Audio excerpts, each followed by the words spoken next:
Welcome to the Fast Leader Podcast, where we uncover the leadership life hacks that help you to experience breakout performance faster and rocket to success.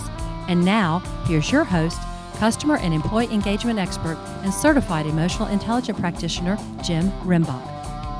Call Center Coach develops and unites the next generation of call center leaders. Through our e-learning and community, individuals gain knowledge and skills in the 6 core competencies that is the blueprint that develops high-performing call center leaders. Successful supervisors do not just happen. So go to callcentercoach.com to learn more about enrollment and download your copy of the Supervisor Success Path ebook now. Okay, Fast Leader Legion, today I'm excited because I have somebody on the show today who I had a couple years ago on the show, and we had such a great time. And he's come out with a book that I think is well worth us having some deeper discussion in, and we'll get that into a second. First, let me introduce him to you. Nate Regier was born in Newton, Kansas, and though he was raised in Africa as a son of missionary parents, he spent his childhood in Zaire and attended high school in Botswana prior to attending college back in Kansas. The youngest of 3 children, Nate felt like an only child growing up as his siblings were away at boarding school. His mother and siblings have all returned to Newton, Kansas. Growing up, Nate was always an entrepreneur, from running a bike repair shop out of his garage in middle school to making money stringing tennis rackets in high school, and ultimately is starting Next Element in 2008. He loves finding ways to solve people's problems and being his own boss. Nate discovered tennis in middle school, which probably saved his life. He went on to play on the Botswana Junior National Tennis Team and competed against the Junior Davis Cup in Junior Davis Cup tournaments and achieved a World Junior Doubles ranking of 273. Having a competitive outlet, it was the key to helping his personality and staying out of trouble. Nate calls himself a recovering psychologist. His first professional career was as a clinical psychologist specializing in neuropsychology assessment and addiction treatments as part of a large multi-specialty behavioral health system. Nate was able to explore consultation liaison work, integrated behavior medicine, and team building on an adventure ropes course. And he fell in love with group facilitation and consulting and training. After 11 years in the clinical profession, he made the leap to starting his own consulting and training business with 3 other partners during the 2008 recession. Since 2008, Next Element has reinvented itself 4 times to stay relevant and keep up with emerging trends in leadership. One thing has stayed consistent, though: their mission to bring more compassion to every workplace. Nate is most proud of raising 3 daughters and growing his own personality in a way that allowed him to uniquely connect with each of his children in a more intimate and meaningful way. Professionally, Nate is most proud of helping pioneer the compassion mindset, the first framework to operationalize, measure, teach, apply, and scale full compassion in any workplace. He's the author of several books, including Seeing People Through, Unleashing Your Leadership Potential with the Process Communication Model. Nate lives in Newton, Kansas, and he's been married for 27 years with 3 daughters, ages 17, 21, and 23, and his oldest is getting married soon. Nate Regier, are you ready to help us get over the hump? Jim, I am. Great to be here, and it's wonderful to be on your show again.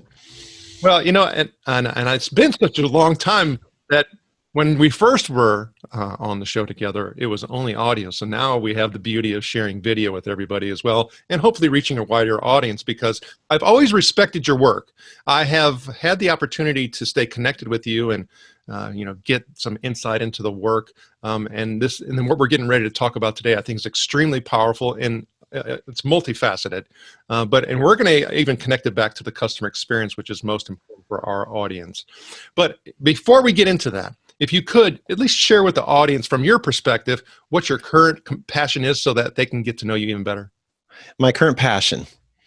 Oh, man. Well, you said my daughter's getting married in 8 days from today. So right now that is consuming my my mental energy, but it's connected to this passion to connect with people and honor who people are. Right now, with what's going on in the world with diversity, inclusion, COVID, I am just so passionate about finding ways to see each person for who they are, and like my book says, unleash that potential in each person.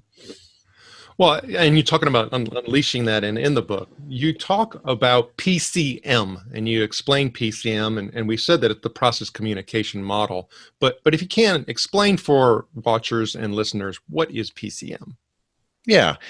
Well, one of the dilemmas with this book is, did I want to make it about leadership or about PCM? And it is clearly a leadership book, and the tool that is used to help people enhance their leadership is PCM. And the PCM stands for Process Communication Model, and it's a behavioral model of communication that helps people identify different personality types around us and within us, and then how we adapt our communication and leadership style in order to reach different people according to how they're built. Well, and according to that, and breaking those down and thinking about those, this is how you broke out the book. It was hypocrisy, authenticity, honesty, influence, self-deception, trust, agility, and self-fullness. Now, I'm reading those, I can kind of understand contextually why you're writing about those. However, I have to start asking myself, why in that order? Yeah, good question. And someone that was actually just asking me about that the other day. The order is really carefully designed to help the main character as we watch this person's journey, and so that the reader can get on this journey of unleashing their own leadership potential and exploring all these things. But I start with hypocrisy because I just want to name it right up front. Is models of individual differences and personality and stuff have really been abused over the years. And I don't think most organizations really practice what they preach when they talk about things like diversity. So that leads straight to authenticity and honesty, which are like, okay, let's get real here. What really does it mean to be authentic and honest? And only then can we start talking about things like influence. But as soon as we do that, we have to be careful about how we deceive ourselves when we're in the leadership. And then we can start building trust. And that's when I break into words people maybe not have heard of so much, like agility and self-fullness. I wait till the end to introduce those because they really are built upon all the other chapters. Well, and you talked about journey and journey of the character, and in the book, that's Kayla. So if you can, introduce Kayla to us. Well, Kayla, I hope, is a relatable. She's a millennial. She's in her 20s. She's had a couple jobs. She's probably still a little bit idealistic and has big goals and big plans for what she wants to be. But she also has had a couple experiences of intergenerational conflict, gender conflict, discrimination, and so she's been jaded already a couple times. She's experienced hypocrisy, but she has this naive, youthful energy and this great ability to be present with people. And so her journey is about coming into her own, discovering her own leadership potential while working in an organization that really has embedded the concept of what it means to see people through instead of see through people. Well, and in that, you saw the story, you talk about her starting her first day at work and having a meeting with the organization, which you call Process Corp, CEO Samantha or Sam. And Sam starts explaining about, PCM and how they've implemented in their organization. And then she starts talking about the different, conceptualizing personality and what she calls and introduces the 6 Kaler personality types. If you can, explain what those are. Yeah. Well, Dr. Taby Kaler was the psychologist who developed and discovered this model. And it's the only model of individual differences that was developed based on the observation of actual behavior. It wasn't some theory in someone's head and then they created an assessment to measure it. This is actual behavior that exists in all of us. And he identified 6 distinct types within each person. We all have all 6 to a different degree. They're called the thinker, the persister, the harmonizer, the imaginer, the rebel, and the promoter. And they're all 6 within us, like a condominium, like a 6-story office building. And so Kayla starts to discover what that means to have all 6 in her, and what does it mean to reach and connect with those types in other people. And that's what Sam helps her do.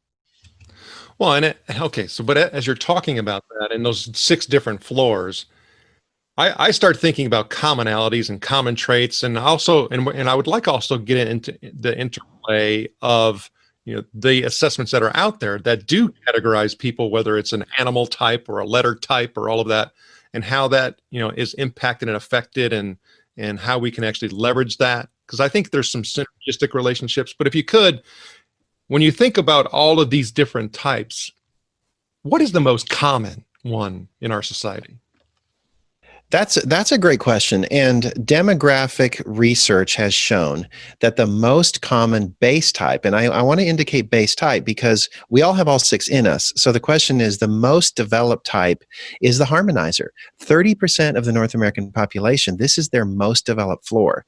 And they have the qualities of being compassionate and sensitive and warm, very relationship focused, very much want to nurture people and build relationships. However, depending on where you go in an organization, leadership roles and things, we tend to see other types maybe overrepresented because maybe that seems to be a fit for that job, or maybe just cultural factors have made it so that certain types are more likely to succeed in certain jobs. And I think it's really important because you talked about it a moment ago and the conflict that exists. You know, in other words, we could possibly appreciate the diversities of all of this, all these behaviors, all these types, all of this. We could possibly appreciate that, but it's the inclusion that's the hard part. You can't explain that. That is such a great distinction, Jim. So important. A friend of mine who represents diversity and inclusion for a large company, she said, diversity is a fact. Inclusion is a choice.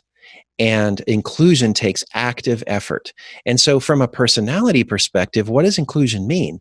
Well, what it means is that we have to recognize and appreciate all of the types in us before we can include those types in other people.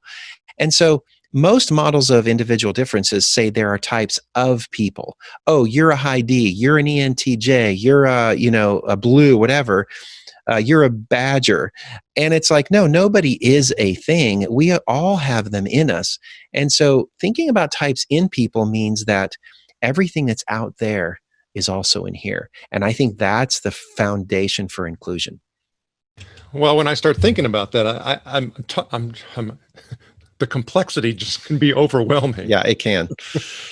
And so I'm like, okay, how can I get to the point where I can build my skills and abilities to be more mindful, receptive, interpretive, so that I can, connect with other people faster? That's the hard part.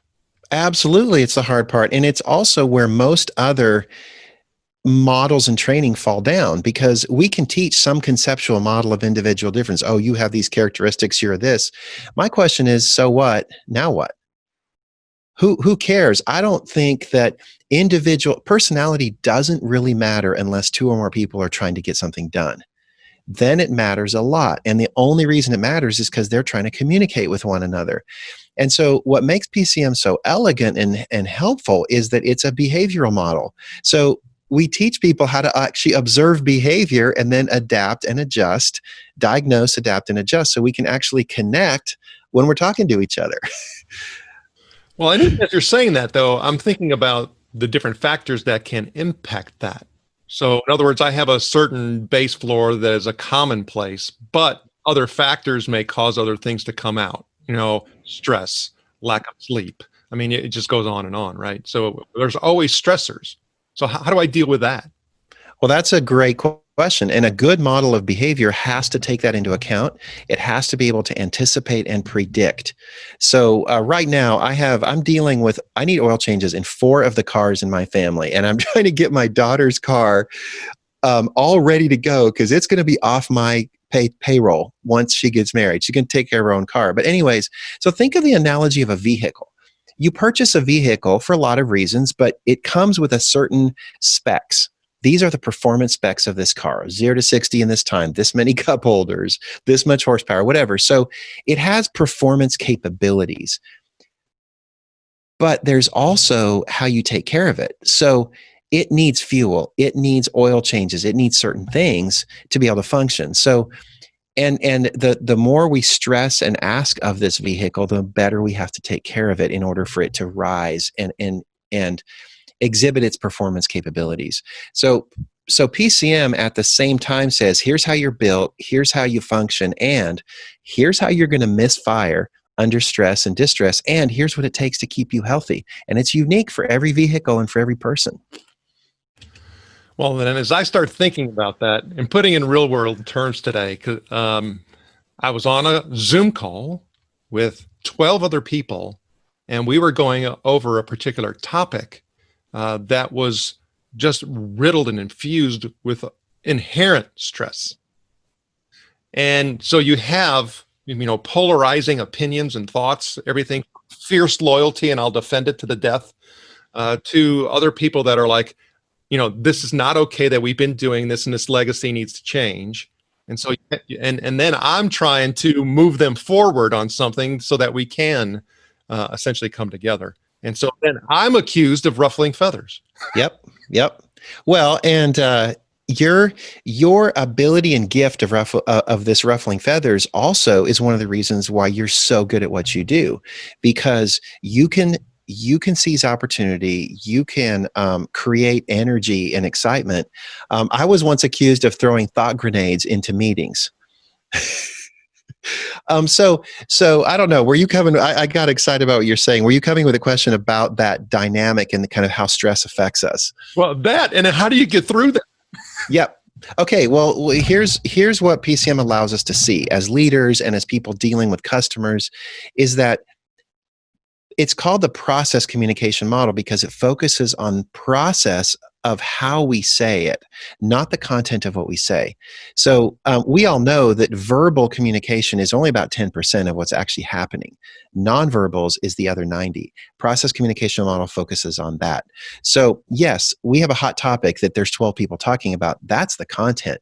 But the real miscommunication comes from how we are all going about it. And it starts with what Kaler calls perceptual filters. Every personality type has its own perceptual filter. It's how we experience the world, and it's evident through our language. And you described a whole bunch of different things people do and say that lets us know, oh, if we know what to look for, we can say that's how they're experiencing the content that we're talking about. That's what matters to them. And so therefore we know a lot of things about how to talk to them, how to motivate them, how to invite them out of distress, how to predict what they're going to do when the going gets tough. Okay, so we talk about behaviors. We've mentioned that word a lot. And even in the end, you talk about self-fullness, and the self-discovery component. I need to know what's in me in order to be able to start detecting and understanding in others. But still, it comes down to behavior modification, being attentive to behavior, and how do I go about doing that? Yeah. Self-awareness, it starts with self-awareness. And this book is intended to give tons of specific practical examples for leaders to be able to say, oh, this is how I function. I recognize this. And then behavioral modification, it's not so much that we are modifying our behavior, but we're getting healthy, and then we are living into our condominium, which allows us to speak these 6 languages of personality. And that's what agility is our ability to take elegant care of ourselves so that we now have the flexibility to go access all these things that are already within us. And yeah, they're like muscles. We were born with these muscles, but we work on them. We get them more flexible. We stretch, we work them out so that they can go to work for us when diversity comes. Okay, so for me, all of this has to roll into impacting the customer experience. What I'm concerned with, my listeners are concerned with. We think about, what I refer to as, human based, leadership and centricity. So it's inside the organization and outside. How does the customer get impacted by this work? This is where the rubber meets the road, because when the customer experience is 100% what we have to realize. It's not what they say or what we know is true. It's how they are experiencing the interaction with us, how they're experiencing the product or the service that is critical. And so if we can listen to how they are talking to us, we can identify what matters to them. We can identify what about the experience is important and what isn't. And then we can respond in a way that gives them what they need at a process level and avoid all these power struggles. If and I'll give you a specific example. One of the most likely customer types to complain is persister. Persister is very value driven. They're based on loyalty. They notice inconsistencies between word and deed. And so they're going to get fired up if something doesn't align, or if they feel like you've broken their trust or you've misled them, or something is out of place. And they're going to let you know that by saying things like, well, in my opinion, you should have, or quite frankly, I'm not sure you're shooting straight with me. Well, that tells me, okay, trust, loyalty is critical.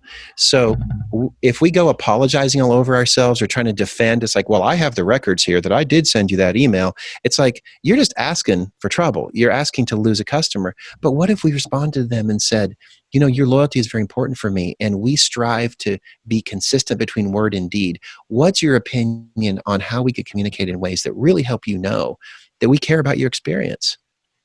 Oh, you're listening to me. And all of a sudden, it's like they become an advocate and an ally with you to solve the problem. So the person responding to the customer has to be very aware of what's happening, not get hooked, not get triggered by the customer, and be able to see the forest for the trees, adapt, speak the customer's language so they can really get down to dealing with the real problem. My goodness. What you just shared right there, I think is a priceless, or at least $1 million investment. And what I mean by that is there's technologies that are currently in place today in contact centers called speech analytics. And when you start talking about the communications that are taking place in contact center environments that finally do get to the voice interaction, they are the ones that are the most complex. They are the ones that have the most emotion and tension. And being able to analyze those across the entire call population instead of just one or two here and there is becoming vital. And so when I start thinking about being able to capture and interpret and then therefore drive change and impact that experience so that it is multiplicative. I mean, hey, I retain that person. Now they're going to go and help me find other customers. I mean, that's priceless. It's priceless. And there are certain personality, you can't, it's so hard to put a price on the customers that you lost and you didn't know why, or the customers that you retained and the value that they bring when they're loyal. Huge, huge, huge costs on both sides. And very often we don't know why, or else we think it's about maybe, well, the price point, or we think it's about this, but very often it's not at all about that. That's a great point. So thank you for sharing that. Well, when I think about all of this, the decades of other types of personality, testing and assessments, and the ones that just continue to come out and build upon the same types of models and, emerging models and new models and updated models and all of those other things, it's exhausting. And so being able to, like you say, put the rubber, on the road and meet the road, I mean, it's critically important. So I appreciate your work, but there's a whole lot of, talking about the emotion, stress, and things like that associated with all the work. And we need to be focused and inspired. And one of the things we use on the show are quotes to help us do that. Is there a quote or two that you like that you can share? Yeah. The one that comes to mind, this was shared by one of my good friends who teaches and trains PCM. And she said, what's really important in relationships like this is that we respond to what we see, not to what we know. And think about it this way. If we respond to what we know, we're vulnerable to our own stereotypes, our own history, our own values, our own assumptions. But if we respond to what we see using a really, really good behavioral model, then we actually are responding to the person in front of us instead of our construction of what that would be. And very often people are trying to tell us things right in front of us that we can't see. And so I think that's a really great quote. Respond to what you see, not what you know. Well, and even in that quote, and thinking about it contextually within the entire book and the message in PCM and in Kayla's story and all of that, I start thinking about one element that you talk about, and it's comfort. And here, let me elaborate on this a little bit. Is for us as people in our just everyday life, we end up, interacting and spending and investing time with people who have that same and similar base floor as us. It's comforting, right? However, that's not us using our muscles in order to be able to connect with the other folks. So what should we do to fix that problem? Oh my goodness, Jim, I'll give you an example. We were called into an accounting software development company. And they called us in because they wanted to boost innovation and creativity. And so we had the whole leadership team around. They had all done this profile, the PCM profile. Every single one of these 36 people to a T were either persister base or thinker base. Thinker is the logic analytical. So their personality types perfectly fit the role of their job. And I asked them all, who hired you? Everyone pointed to the CEO. So he hired a clone of himself, and now they're all wondering why they don't have any creativity. And what I said is, well, it's not going to come from this group. Oh, well, help us hire rebel personality types because they're the creative ones. I said, well, I can, but how long do you think they're going to last around you? Because you can't benefit from their creativity if you don't know how to fill their tank. It's like saying all we have is premium gas stations, and you want me to bring a diesel car into this town. It's going to get on empty and be sitting by the side of the road in about a week. So, I think this comfort level, we definitely communicate with people who are easy and comfortable. We trust people who are motivated like us and predictable like us and speak our language. But boy, we have to get outside of our own favorite two parts of our personality if we're really going to maximize the diversity around us. I love that. I love that example. I mean, it's so true. I'm sitting here laughing. I had to put you on mute because we do start seeing clones of one another, and then we're like, well, how come we're not experiencing this? And talking about that whole self-fullness and self-understanding and self-awareness is we don't even see that those things have occurred. And the same happens when we start talking, like I said, with the whole customer experience and the customer interactions, and it's just a situation that the struggle just continues. Okay. Well, it is. I'll stop. There's just so many stories of where miscommunication breaks down customer relationships, and everybody has good intentions. Everybody is trying so hard, but they're just not speaking the same language. So they think the other one is trying to hurt them. Oh, most definitely. And then when you start throwing in the whole globalization thing and people coming from different societies and all of and then you do have a true language, connection issue. It just magnifies the problem. Well, and by the way, PCM has been shown to be universal in every single culture that it's been used in across the world and every single language. So it is beneath culture, it's beneath language, it's beneath gender. It exists as a human trait. So we have that in common globally. Well, that is the beauty. But the downside is, like, even when I talk to some of folks that are, not native English speakers from North America, they don't use words in the same context. And so I may say something, and thank goodness we have Zoom and the visuals, and I've kind of noticed that they kind of lost. I'm like, maybe I need to explain that differently, or did I explain that well enough? And I have to always ask for affirmation so that they understand what I'm trying to convey. And I think that is an awareness that we all need to have as we go forward. And sometimes there's a misalignment between our words and our body language, and they each send a different message, and the person can't figure out what we really mean. And PCM helps us align those so that our message is crisp and clear. Yeah, good point. Okay, so with that being said, talking about all these stories and all these situations, I'm sure you yourself have had instances where you're like, oh boy, learning opportunity. And we call those getting over the hump. Is there one of those stories that you can share? Yeah, actually, a really significant one in my life. This was early on in our companies as Next Element, and I'm out doing sales calls all the time. And my strongest personality type is promoter, which likes to cut to the chase, get to the action, and I just want to sell in like 5 minutes. And then my next most developed is thinker, which is very logical, always has to have reasons, back things up, wants to defend everything, overthinks everything. And I'm trying to sell to this CEO, and he just keeps poking holes in everything I'm saying, questioning my integrity, and I just keep trying to backpedal and explain, and it's just getting worse and worse and worse. And finally, he pushes me to the point where I say, you know what? No, I'm not going to compromise any further, because if I do what you're asking me to do, I can't feel good and have any integrity about the work that we provide for you. And he said, get out of my office. Get out now. And I'm like, oh my gosh, I don't know what to do. So I walked out of the office. I got in my car. I'm starting to dial my phone to dial home to the office to say, oh my gosh, I messed this up. He calls me and he says, you're hired. He says, I just needed to know that you had a backbone.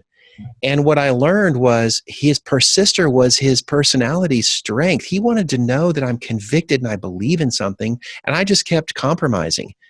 And so I got home, and one of my partners who had a strong persister, he said, Nate, your problem is you don't stand for anything. And top leaders need to know that you can go toe to toe with their worst, curmudgeons. So when they're pushing you and trying to make you get compromises, you're missing it. Your personality is getting sucked in, and you don't realize you have to meet them where they're at. So when I started doing that, my closing ability just went through the roof with sales. That is counterintuitive. Yeah, most definitely. Mm-hmm. Okay, so. Goodness. You have so many things going on, written several books, daughter getting married, 4 cars need oil changes. I mean, all these things are happening. So we got to stay focused. We got to stay focused. We have to set goals, and I'm sure you have ones that are really important to you. Can you share one of them with us? My most important goal, and this relates to my passion, my most important goal is to show up, to be self-full, take elegant care of myself so I can show up present, agile, and ready to be a resource for other people. Because if I can do that, they can be their best selves. And especially now with all the stuff going on in our lives, if I don't show up with energy and have something to give, then I'm just sucking the life out of everybody that I deal with. And so that's my goal every day is fill my tank, show up ready to be there for people. And the Fast Leader Legion wishes you the very best. Now, before we move on, let's get a quick word from our sponsor. An Even Better Place to Work is an easy-to-use solution that gives you a continuous diagnostic on employee engagement along with integrated activities that will improve employee engagement and leadership skills in everyone. Using this award-winning solution is guaranteed to create motivated, productive, and loyal employees who have great work relationships with their colleagues and your customers. To learn more about An Even Better Place to Work, visit beyondmorale.com/better. All right, here we go, Fast Leader Legion. It's time for the Hump Day Hoedown. Okay, Nate, the Hump Day Hoedown is the part of our show where you give us good insights fast. So I'm going to ask you several questions, and your job is to give us robust yet rapid responses that are going to help us move onward and upward faster. Nate Regier, are you ready to hoedown? All right, let's do this. All right. So what is holding you back from being an even better leader today? Delegating and asking more curious questions so my people can thrive. What is the best leadership advice you have ever received? Talk less, listen more. And what is one of your secrets that you believe contributes to your success? I truly value all 6 types in me, which means I can see the value of those types in other people. And what is one of your best tools that helps you lead in business or life? Listening to how people say things instead of what they say all the time. And what would be one book you can recommend to our Legion? It could be from any genre. Of course, we're going to put a link to Seeing People Through on your show notes page as well. I'm going to say too, Leadership and Self-Deception by the Arbinger Institute. And right now, Mike Robbins, we are all in this together. It's a fabulous book about teams in today's world. Okay, Fast Leader Legion, you can find links to that and other bonus information from today's show by going to fastleader.net/Nate Regier 2, because he's been on the show before. Okay, Nate, this is my last Hump Day Hoedown question. Imagine you've been given the opportunity to go back to the age of 25, and you can take the knowledge and skills that you have now back with you, but you can't take it all. You can only choose one. So what skill or piece of knowledge would you take back with you, and why? All right. I would tell my 25-year-old self, it is better to be effective than to be right. And the reason is because trying to be right or be justified, all it does is alienate people and put stress in relationships. Trying to be effective forces you to really say, what does it take for me to connect with this person and for us to struggle together towards an amazing outcome? Nate, I had fun with you today. Can you please share with the Fast Leader Legion how they can connect with you? Yeah, connect with me at seeingpeoplethrough.com. And from there, you can go anywhere to connect with us. Nate Regier, thank you for sharing your knowledge and wisdom. The Fast Leader Legion honors you and thanks you for helping us get over the hump. Thank you for joining me on the Fast Leader Show today. For recaps, links from every show, special offers, and access to download and subscribe, if you haven't already, head on over to fastleader.net so we can help you move onward and upward faster.